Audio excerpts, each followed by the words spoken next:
Interrupt our regularly scheduled program to bring you an NBC News report. Grenada invasion, late report. Good afternoon, everyone. I'm Tom Brokaw, NBC News in New York, and here is the latest situation as we now know it on the island of Grenada, which is a tiny island, as you know, in the southern Caribbean. It has been invaded by a multinational force, as it's being described. The bulk of that force, about 1,800 American troops, that includes Marines and apparently airborne troops as well, and about 300 troops from some islands around Grenada. They were sent there by President Reagan from Barbados early this morning, he says, at the request of the Organization of Eastern Caribbean States. Those are the island nations around Grenada.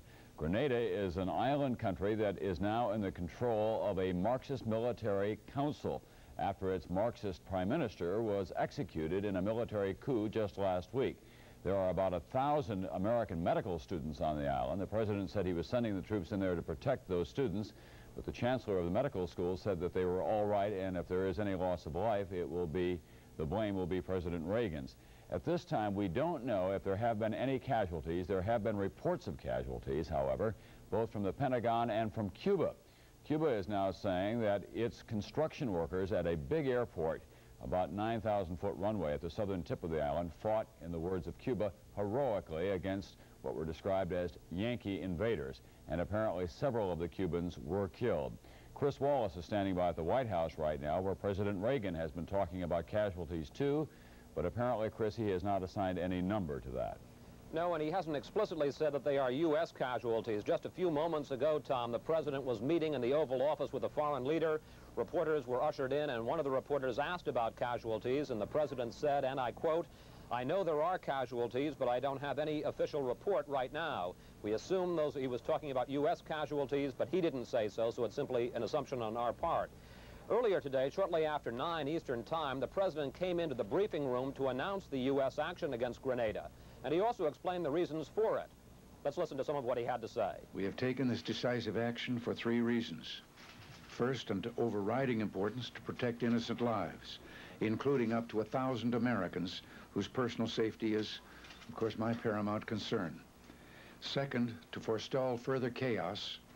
And third, to assist in the restoration of conditions of law and order and of governmental institutions to the island of Grenada, where a brutal group of leftist thugs violently seized power, killing the prime minister, 3 cabinet members, 2 labor leaders, and other civilians, including children. After the president spoke, senior U.S. officials gave us a briefing on just what has been going on in Grenada today, and let's run through that with this U.S. government map.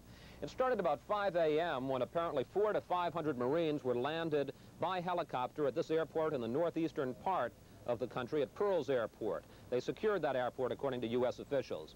We are then told that between 700 and 1,000 Army airborne troops landed or parachuted into the Point Salinas International Airport, and that they have secured that airport and are now trying to protect Americans in the area and filter up here to the main population center in St. George's. We are told that there was initially some anti-aircraft fire that has been suppressed. There is still some small arms fire on the ground, and they are dealing with that. That's the latest here from the White House, Tom. Thank you very much, Chris Wallace. And we have now at the Pentagon, Jack Reynolds, who has just emerged from a briefing, I believe. Jack, what have you learned? Tom, that briefing is still going on. The Pentagon has been very scarce with details this morning about exactly what is going on, but the briefing is continuing. It's expected to go on for at least another half hour. Most of the details that became available here through unofficial channels during the course of the morning substantiated what Chris has outlined on the map. The one question that remains unresolved and of great concern here is casualties, and the Pentagon simply refuses to give us any information whatsoever on that. However, there is a U.S. medical facility in the area at Roosevelt Roads in Puerto Rico, and it's expected that whatever casualties there are will be sent in there rather quickly. Congressional leaders are saying that the president intends to keep the troops there about 5 to 7 days. He wants to get in, accomplish the mission, and get out quickly. Is that what you're hearing at the Pentagon as well, Jack? Yes, we are, Tom. And one of the things that was said here, one of the questions that I asked here this morning was, won't this stretch the Marines a bit thin? The force in Beirut was due to be replaced, rotated by the force which is now otherwise occupied on Grenada. There are other areas around where U.S. troops are committed. The answer I got was that people here do not expect the Marines to be tied down very long, and if in fact there are other units that could go in to replace them. All right, thanks very much, Jack Reynolds at the Pentagon. By the way, those troops who are participating in this invasion of Grenada originally were headed for Lebanon, where they were to be replacement troops. And then, of course, we've had the situation in Lebanon on Sunday.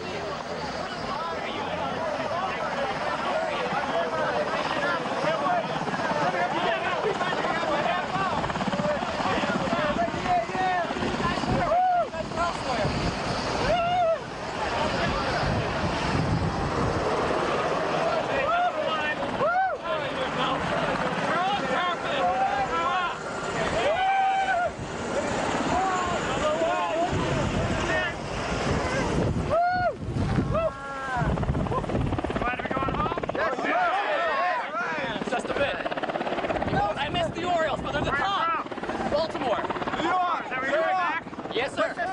New York. Where have you been the last couple of days? Over across the street from my house in Lansapine. Feel pretty safe there? Yeah, we were relatively safe compared to what we were hearing and seeing. Glad to be going home, though. Yes, sir. Yes, sir. All right. Nelson, duck. Excuse me. All right. Here, Rich. Excuse me? So we're real glad you guys came. Oh, you bet. Yeah, sure and tell you. Thank you. Thank you. Yeah. Bring us one up.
if anybody back home has any problems with what the United States did, they can look at our lives and say they saved them, because that's exactly what happened. Yeah. And Amen. It was worth it. I'm going to gladly pay my taxes for the rest of my life.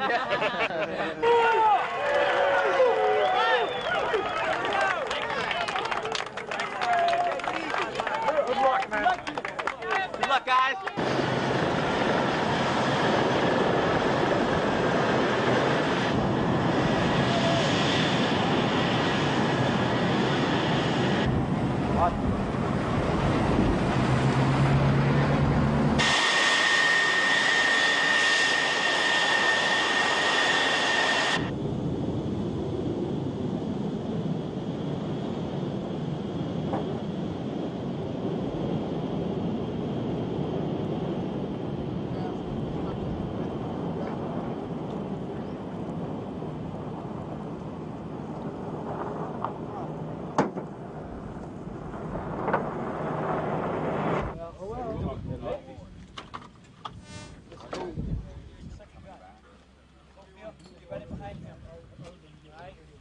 I'll walk up front, okay? Doc, you just hang along. You bring up the rear. That's right. You guys are what you're supposed to do.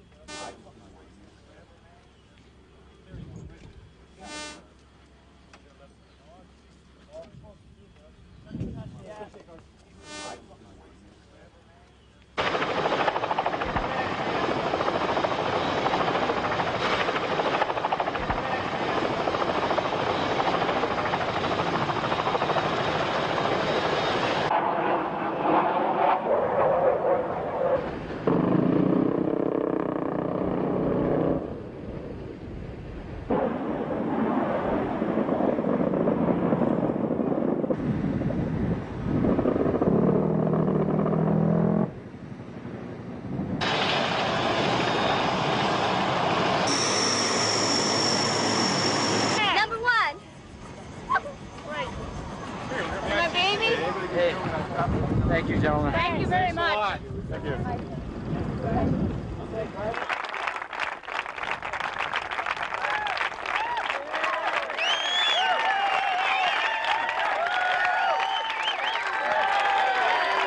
We're down here glad to see you all, as I hope you are to see us.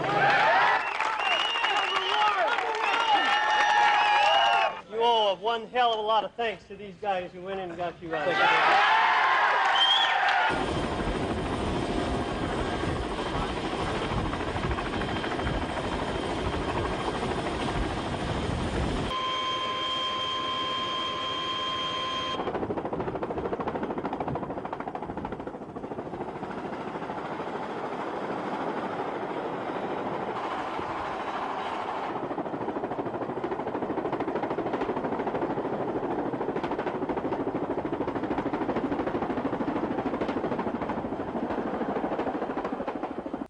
How many warehouses are there? 6 total warehouses. This complex looks like a large storage and distribution center. And as you take a walk around, you'll see a variety of vintage weapons, from Vietnam to the most modern ones the Soviets have now. We'll see the shipping cartons, which show that the destination or the origin of these weapons were either Cuba or the Soviet Union. There are obviously more weapons here than what can be used by a small local defense force on this island.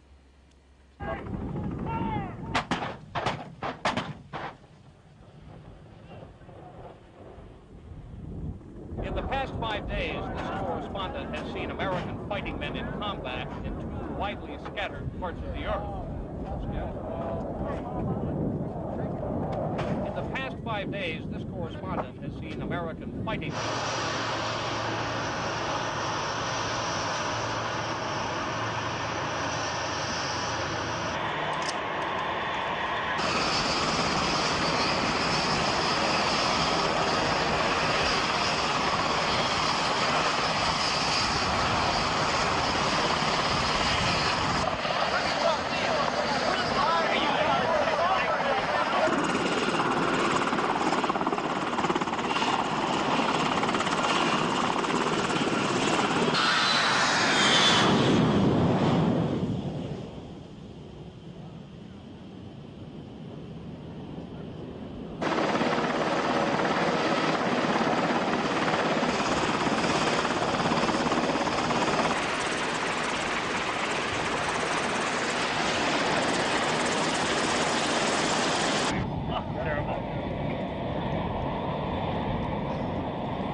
Hell of a job. Shaking hands with a real pro. Hey, sir. Good to have you. Welcome back. I'm supposed to be running this whole thing, but I'll tell you who's really running it, who's really making it go are you people right here. You know, last night you weren't watching television. But anyway, the president went on television, you know, and he recognized the contribution that you're making. He recognized you guys down here. God bless America that come to our aid. Thank God.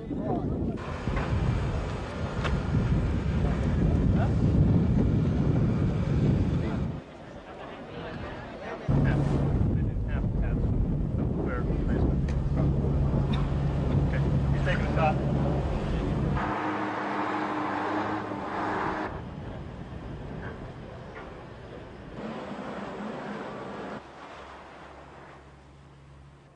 I have 70% remaining on equipment.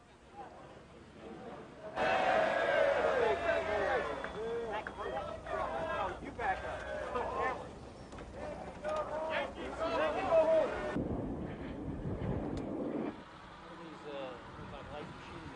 Just set it down there, Rock.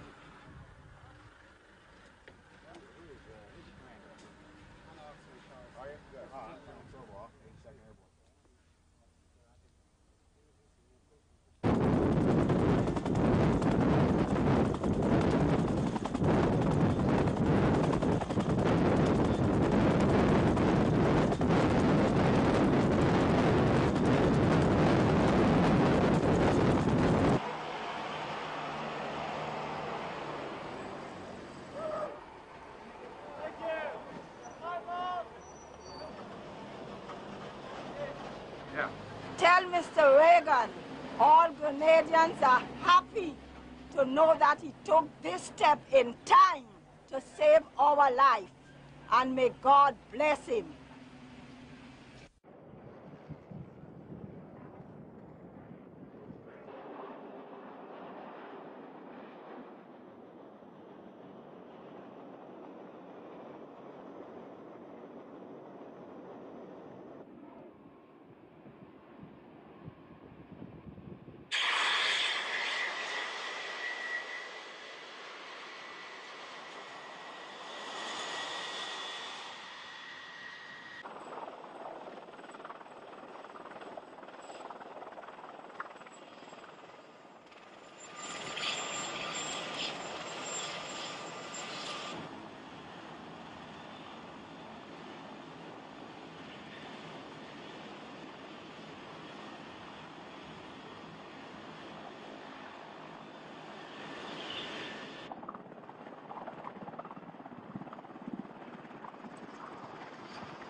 a storage supply area.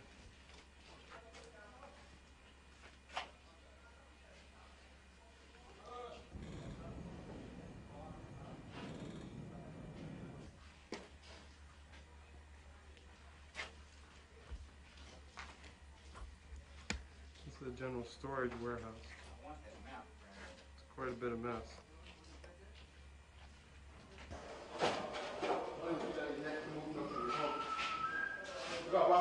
This is a barracks room at the upper floor.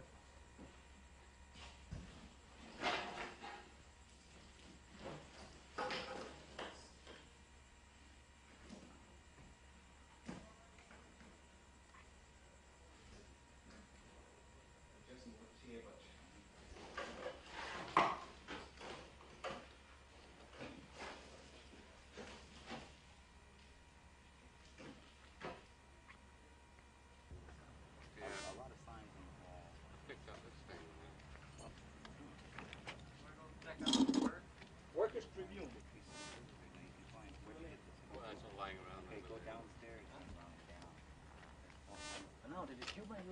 Spare barrels for the anti-aircraft gun. Have you been, I'm at the headquarters, aerospace audio systems. Have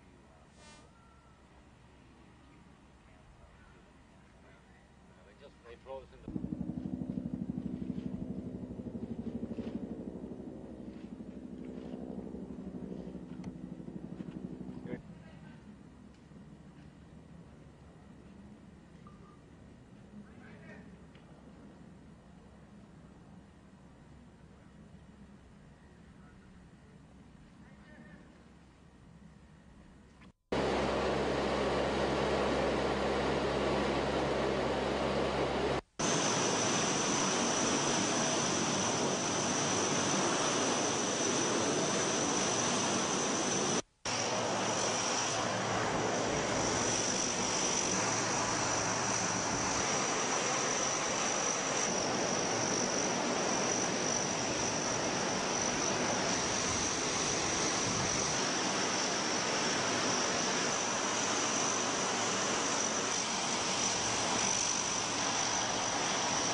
Infantry, go in.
Got a big pile of them.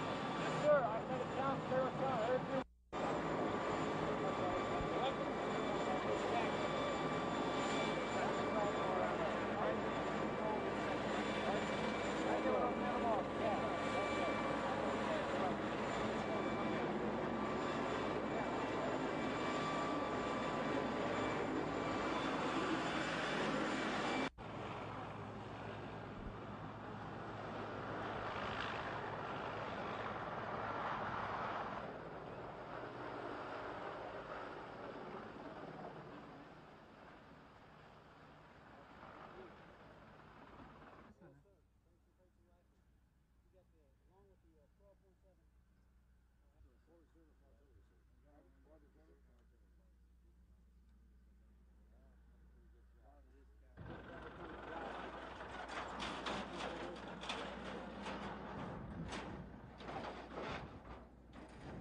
A lot of these.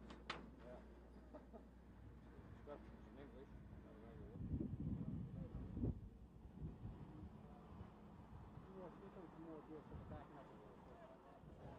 Come on. Hey, group.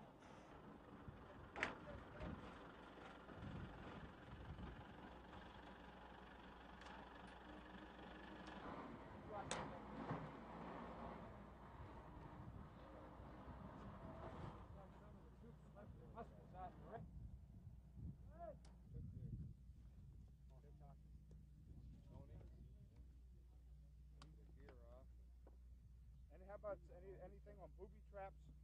Because we had some, you know, the word is that there have been some booby trapped items. Yes, sir. We haven't ran through it down here, so it's not yet. Well, you got the...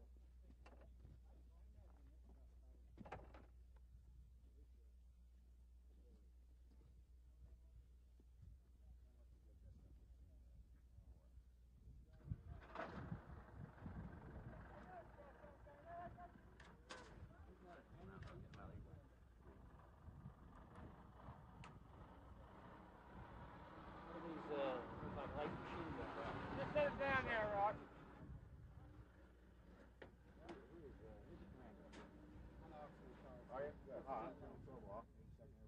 They got a company up here too in the battalion. Part of the battalion CP. What's your plan out for this guy? Our stuff, my understanding of it right now. Place. To my understanding of this, that's the last I've been getting. Okay, that's all I want to know, because when my guys come in, that's precisely what we'll do, and then we'll palletize it and take it on. We'll backhaul it out here by helicopter down to Point Salinas, and then ship it out. We're just waiting on disposition instructions. I got 5 warehouses full of that stuff.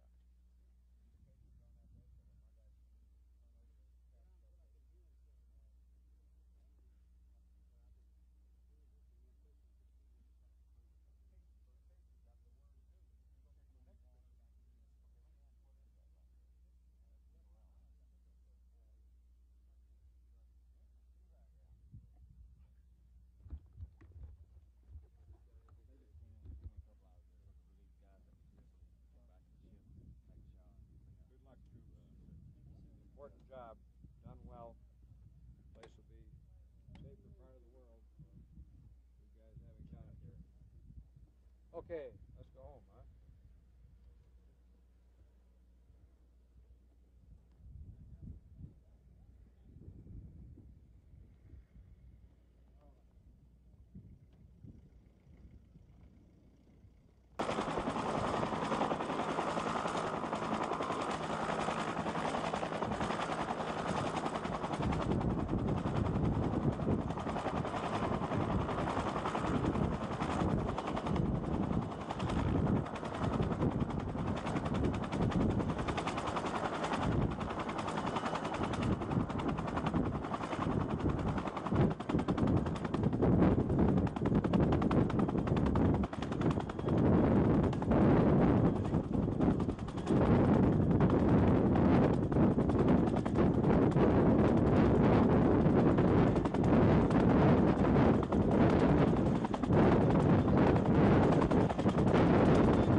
If we look to the answer as to why for so many years we achieved so much, prospered as no other people on earth, it was because here in this land we unleashed the energy and individual genius of man to a greater extent than has ever been done before. Freedom and the dignity of the individual have been more available and assured here than in any other place on earth. The price for this freedom at times has been high, but we have never been unwilling to pay that price. Those who say that we're in a time when there are no heroes, they just don't know where to look. The sloping hills of Arlington National Cemetery, with its row upon row of simple white markers bearing crosses or stars of David, they add up to only a tiny fraction of the price that has been paid for our freedom. Each one of those markers is a monument to the kind of hero I spoke of earlier. Their lives ended in places called Belleau Wood, the Argonne, Omaha Beach, Salerno, and halfway around the world on Guadalcanal, Tarawa, Pork Chop Hill, the Chosin Reservoir, and in 100 rice paddies and jungles of a place called Vietnam. Under one such marker lies a young man, Martin Treptow, who left his job in a small-town barber shop in 1917 to go to France with the famed Rainbow Division. There on the Western Front, he was killed trying to carry a message between battalions under heavy artillery fire. We're told that on his body was found a diary. On the flyleaf, under the heading, "My Pledge," he had written these words: "America must win this war. Therefore I will work, I will save, I will sacrifice, I will endure. I will fight cheerfully and do my utmost as if the issue of the whole struggle depended on me alone." We must realize that no arsenal or no weapon in the arsenals of the world is so formidable as the will and moral courage of free men and women. It is a weapon our adversaries in today's world do not have. It is a weapon that we as Americans do have. Let that be understood by those who practice terrorism and prey upon their neighbors. As for the enemies of freedom, those who are potential adversaries, they will be reminded that peace is the highest aspiration of the American people. We will negotiate for it, sacrifice for it. We will not surrender for it now or ever. We are Americans.